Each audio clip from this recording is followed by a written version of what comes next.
আচ্ছা, খুব সহজেই যদি মেজবান রান্না করা যায় উইদাউট এনি হ্যাসেল, তাও বাসায়, তাহলে কেমন হয়? আজকে আপনাদেরকে আমার আম্মু খুবই সিম্পল ওয়েতে মেজবানি গরুর মাংস রান্না করে দেখাবে।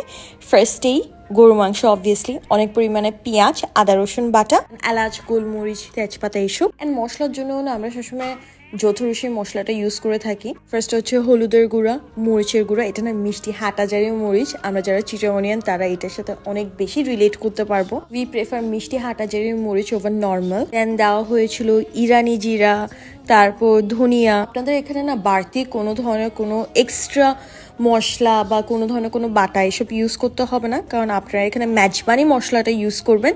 এই মশলাতেই না আপনাদের সব কিছু থাকবে, এটার বাহিরে আপনাদের আর কোনো ধরনের কিছু ইউজ করতেই হবে না।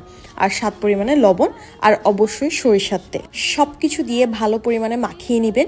ইউজুয়ালি মেজবানি তো পুরো গরু দিয়ে করে, এখানে জাস্ট আমি 1 কেজি পরিমাণ গরু মাংস নিয়েছি, জাস্ট দেখার জন্য যে 1 কেজি পরিমাণ গরু মাংস নেওয়ার পরও কি টেস্টটা কি মেজবানি স্টাইলে আসে কিনা। ভালোভাবে মাখিয়ে নেওয়ার পর চুলায় চড়িয়ে দিয়েছিল আম্মু। ইনিশিয়ালি আপনাদের কোনো পানি বা কিছু ইউজ করতে হবে না, কারণ পানি নিচ থেকেই বেরিয়ে আসবে। অ্যান্ড তার কিছুক্ষণ পর আপনারা দই দিয়ে দিবেন। দই আপনারা 2 টেবিল চামচ ইউজ করবেন। দই দেওয়ার পর ভালোভাবে নাড়িয়ে আরও কিছুক্ষণ ওয়েট করবেন। আসলে মশলা না যত বেশি কষানো হয় তত বেশি না একটা টেস্ট আসে। তো আমি নিজে রান্না করলে অনেক বেশি কষানোটা পছন্দ করি। তারপর আপনারা গরম পানি দিয়ে দিবেন। চেষ্টা করবেন রান্নাতে না এরকম মাংস রান্না বা বিরিয়ানি রান্না এসবে না গরম পানিটাই ইউজ করতে। পরিমাণ মতো পানি দেওয়ার পর আপনারা অপেক্ষা করতে থাকবেন। এখন নিজে নিজেই এটা কুক হতে থাকবে, এখানে আপনার বাড়তি কিছু আর কোনো কিছুই করতে হবে না। Just look at the colour এত ভালো আসছিল, আমি না নিজেও এক্সপেক্ট করতেছিলাম না যে এটা কি মেজবানি টেস্ট আদৌ আসবে কি আসবে না। দেন আপনারা একদম ফালি করে কাঁচামরিচ দিয়ে দিবেন যাতে একটু ঝাল ঝাল হয়।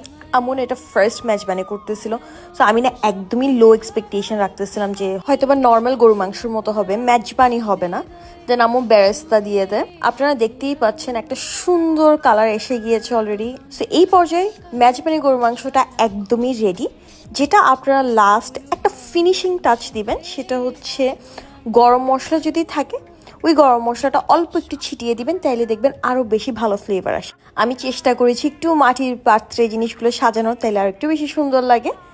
So this was my beef. এখানে আমার বিড়ালও গন্ধ পেয়ে চলে এসেছে যে এত সুন্দর স্মেল করতে আসছে। And honestly it was so good. আমি না এক্সপেক্ট করিনি, আমি শুরু থেকেই বলছিলাম যে আমি একদমই এক্সপেক্ট করছিলাম না যে এটা এত ভালো হবে।